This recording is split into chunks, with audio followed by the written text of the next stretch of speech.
पहलगाम हल्ल्यानंतर भारताने कठोर कारवाई केल्यामुळे पाकिस्तानमध्ये सध्या घबराटीचं वातावरण आहे। पहलगाम हल्ल्यानंतर भारताने कठोर कारवाई केली असल्यामुळे पाकिस्तानचे धाबे दणाणलेत।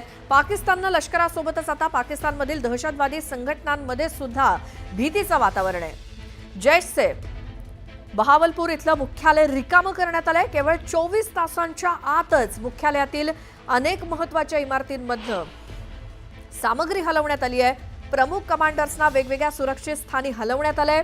खैबर पख्तूनवा आणि पाकिस्तान व्याप्त काश्मीरमधील प्रशिक्षण शिबिरं सुद्धा तातडीने रिकामी करण्यात आलेली आहेत। जैशच्या लॉन्च पॅडवर सुद्धा हालचाली थांबवण्यात आल्या आहेत आणि ही हालचाल भारताच्या वाढलेल्या दबावामुळे असून भारतीय गुप्तचर संस्थांच्या सतर्कतेमुळे जैशसारख्या संघटनांमध्ये सध्या गोंधळाचं वातावरण आहे।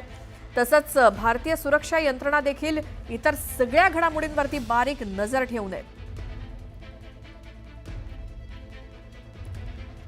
अधिक माहिती या संदर्भातली घेऊयात। आमचे प्रतिनिधी प्रशांत लीला रामदास आपल्या सोबत आहेत। प्रशांत, भारताने घेतलेली ऍक्शन आणि ज्या पद्धतीने संताप आहे त्यावरनं आता पाकिस्तानची प्रचंड घाबरगुंडी उडालेली आहे।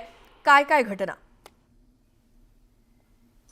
बरोबर आहे। खास करून जर बघितलं तर ज्या पद्धतीनं भारत सरकारच्या वतीनं कारवाई करायला सुरुवात झालेली आहे, आपल्याला माहित असेल की जम्मू काश्मीरच्या प्रत्येक ठिकाणी मोठ्या संख्येनं सैन्यदल तैनात करण्यात आलेलं आहे आणि ज्या दहशतवाद्यांनी ही घृणास्पद कारवाई केली होती, निष्पाक पर्यटकांचा जीव घेतला होता, त्यांना यमसद्दी झाडण्यासाठी सर्व सैनिक सज्ज झाले।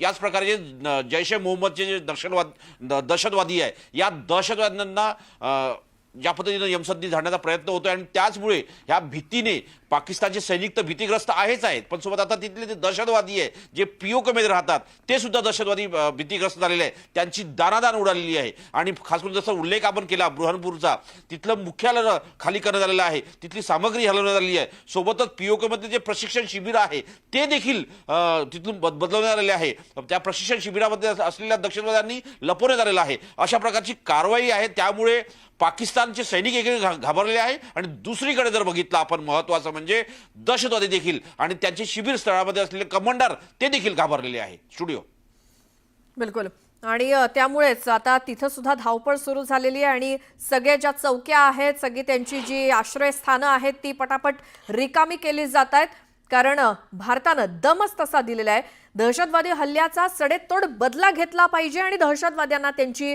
जागा दाखवली पाहिजे, असं विधान उपमुख्यमंत्री अजित पवारांनी देखील केलं। उपमुख्यमंत्री अजित पवार आज पुणे दौऱ्यावरती आहेत। हिंदहृदय सम्राट बाळासाहेब ठाकरे आपला दवाखाना अंतर्गत नवीन 20 रुग्णालयांचं अजितदादांच्या हस्ते लोकार्पण करण्यात आलं। यावेळी जम्मू काश्मीरमध्ये मृत्युमुखी पडलेल्या सर्वांना त्यांनी श्रद्धांजली अर्पण केली। तर पंतप्रधानांनी काही निर्णय घेतले, तशा गोष्टी होता कामा नयेत, त्यांच्या डोक्यामधनं हे सगळं आलं। त्यांना आपली भारतीय सेना सोडणार नाही याचा मला विश्वास आहे, असं देखील अजित पवार म्हणाले।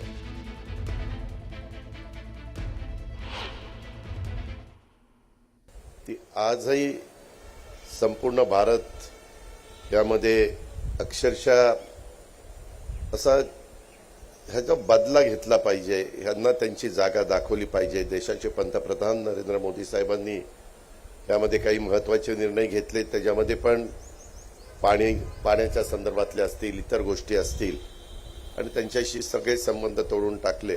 ज्याच्या डोक्यातनं ही गोष्ट पुढे आलेली आहे त्या सगळ्यांना पूर्णपणे संपवण्याचं काम आपली भारतीय सेना करेल याबद्दल माझ्या मनामध्ये तीळमात्र शंका नाही।